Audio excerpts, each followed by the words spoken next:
নমস্কার। জানা অজানা তথ্য ইউটিউব চ্যানেলে আপনারা স্বাগত। জানা অজানা তথ্য ইউটিউব চ্যানেলে আমরা আপনাদেরকে নিয়মিত দেখাচ্ছি কলকাতা তথা পশ্চিমবঙ্গ তথা ভারতবর্ষের বিভিন্ন দর্শনীয় স্থানগুলো। যেসব দর্শনীয় স্থানের ঐতিহাসিক বা ভৌগোলিক বা সামাজিক বা রাজনৈতিক বা অর্থনৈতিকভাবে তার কোনো মূল্য আছে, হয়তো সেই সব স্থানের মূল্যায়ন হয়েছে অথবা হয়নি বা সঠিকভাবে হয়নি, এই রকম দর্শনীয় স্থানগুলোকে আমরা আপনাদের সামনে তুলে ধরব প্রতি সপ্তাহে, এবং সেই সব দর্শনীয় স্থানের জানা অজানা তথ্য আপনাদেরকে শোনাবো। আজ আমরা আপনাদেরকে নিয়ে যাব উত্তর কলকাতার সেই বিখ্যাত বাড়িতে, যে বাড়িটি প্রায় তীর্থস্থানের মতো হয়ে গেছে। এই বাড়িটি হচ্ছে 19 শতকের শ্রেষ্ঠ নাট্য ব্যক্তিত্ব মহাকবি গিরিশ ঘোষের বাড়ি। গিরিশচন্দ্র ঘোষ, যার নাটকের জন্য তিনি অমর হয়ে রয়েছেন। বাংলা নাট্য সাহিত্যে, বাংলা কাব্য সাহিত্যে, বাংলা সাহিত্যের পাতায় তিনি অমর হয়ে রয়েছেন। বাংলা নাট্য মঞ্চের জগতে তিনি অমর হয়ে রয়েছেন। তিনি প্রথম বাংলার পেশাদার রঙ্গমঞ্চ, পেশাদার রঙ্গনাট্যের সূচনা করেন, এবং তার হাত থেকে একের পর এক কালজয়ী বাংলা নাটক আমরা পেয়েছিলাম। আসুন আজ আমরা তার সেই বাসভবনে, যেখানে তিনি থাকতেন, যেখানে বসে তিনি অজস্র সেই কালজয়ী নাটকগুলি রচনা করেছিলেন, সেই বাড়িতে নিয়ে যাই। আসুন। মহাকবি গিরিশচন্দ্র ঘোষ 19বিংশ শতাব্দীর শ্রেষ্ঠ নাট্য ব্যক্তিত্ব। একাধারে তিনি ছিলেন নট, নাট্যকার ও নাট্য নির্দেশক। 1844 খ্রিস্টাব্দের 28 ফেব্রুয়ারি উত্তর কলকাতার বাগবাজার অঞ্চলে তিনি জন্মগ্রহণ করেছিলেন। পাইকপাড়া স্কুল, হেয়ার স্কুল এবং ওরিয়েন্টাল সেমিনারি বিদ্যালয় থেকে পড়াশোনা করেছিলেন। এন্ট্রান্স পরীক্ষায় তিনি অসফল হলেও পরবর্তী সময়ে ইংরেজি এবং হিন্দু পুরাণ সম্পর্কিত যথেষ্ট জ্ঞান অর্জন করেছিলেন। শর্মিষ্ঠা নাটকের গীতিকার হিসাবে তিনি নাট্য জগতে যুক্ত হন, যদিও তার কিছুকাল আগেই তিনি একটি হাফ আখড়াই গানের দলে যোগ দিয়েছিলেন। সধবার একাদশী নাটকে অভিনয় করেও সকলের দৃষ্টি আকর্ষণ করেছিলেন।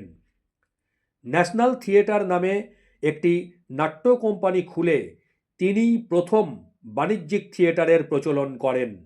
নটি বিনোদিনী সহ বহু স্বনামধন্য অভিনয় শিল্পীর গুরু ছিলেন তিনি। কলকাতা স্টার থিয়েটার তাঁর অবদান ছাড়া প্রতিষ্ঠাই হতো না। তিনি পরবর্তী সময়ে ঠাকুর শ্রী রামকৃষ্ণদেবের সাহচর্য লাভ করে তাঁর জীবনধারাকে অনেকখানি অন্য ধারায় বদলে দিয়েছিলেন। গিরিশচন্দ্র ঘোষ প্রায় 100টির মতো নাট্য রচনা করেছিলেন। তাঁর উল্লেখযোগ্য নাটকগুলি হল রাবণবধ, অভিমন্যু বধ, সীতার বনবাস, রামের বনবাস, পাণ্ডবদের অজ্ঞাতবাস, নিমাই সন্ন্যাস, চৈতন্য লীলা, জনা, প্রফুল্ল প্রভৃতি।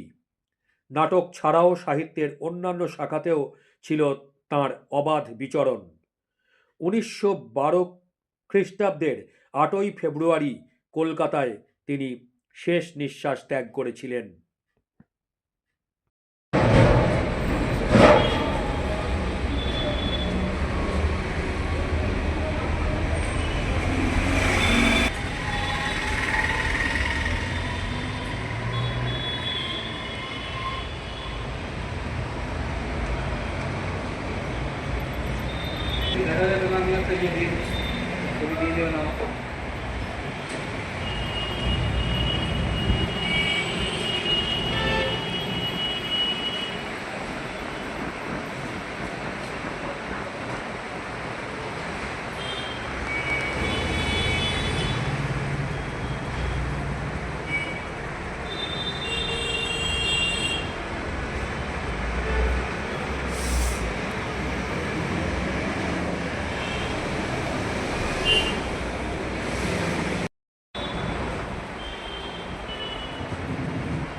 এবার বলে দিই যে আপনারা কিভাবে এই বাড়িতে যাবেন।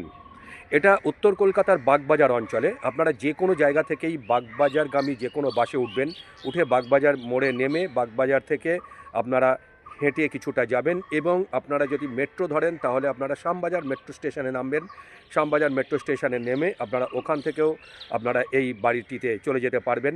অদূরেই গিরিশ মঞ্চ, তাঁর নামাঙ্কিত একটি নাট্যমঞ্চ, খুব বড় একটি নাট্যমঞ্চ। তো এই অঞ্চলই হচ্ছে তার বাড়ি। তিনি এখানে বসবাস করতেন, এখান থেকেই তার কর্মকাণ্ড, তার কর্মযজ্ঞ তিনি শুরু করেছিলেন। সেই স্টার থিয়েটারের সেই যে বিরাট ইতিহাস, তো সেই একটা বিরলতম ঘটনার তিনি একাধিক নাটক, বাংলা নাট্যজগতের প্রায় বিস্ফোরণ ঘটিয়ে দিয়েছিলেন তিনি। সেই গিরিশবাবুর বাড়ি এইখানেই। আপনারা যে কোনো লোককেই বাগবাজার মোড়ে এসে জিজ্ঞেস করলে যে কেউ বলে দেবেন। দেখলেন, আজ আমরা আপনাদেরকে দেখালাম উত্তর কলকাতার বাগবাজার অঞ্চলের সেই বিখ্যাত বাড়ি, মহাকবি গিরিশচন্দ্র ঘোষের বসত বাড়ি। এইরকমই আমরা আগামী সপ্তাহে আপনাদের আরও কোনো একটি জায়গায় নিয়ে যাব। ততক্ষণ আপনারা আমাদের সাথে থাকুন, পাশে থাকুন, ভালো থাকুন। ধন্যবাদ।